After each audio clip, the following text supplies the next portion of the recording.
An earthquake simulator, or trying to find out which one of these structures holds the longest during this earthquake. So first, let's start with this one. I think this one might hold the longest because it's small and it might be able to stand a lot of power. Check.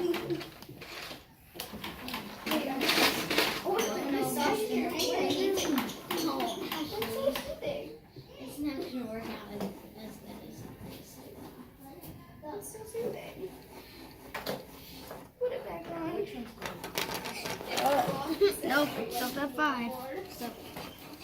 All right. Apparently it stopped at 5. Next one. Apparently the small one stopped at 5. So let's try the other one. Let's try the middle structure. Let's try the other structure. You set it and start. Wait, it looks so satisfying now.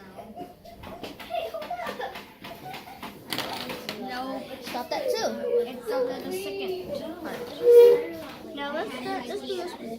I think this one might hold the longest because you see it has this square in here and it can hold, it can stay in here the longest. It won't move so much. Let's try it. Go. 1, 2, 3, 4, 5, 6. How is yours staying?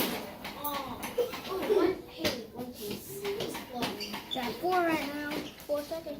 At least it held it on for It's at 5 right now. And the other one's gone. really fast, guys. 6. It's at 6. Oh, it's past 6. Going past 6. Wow, 7.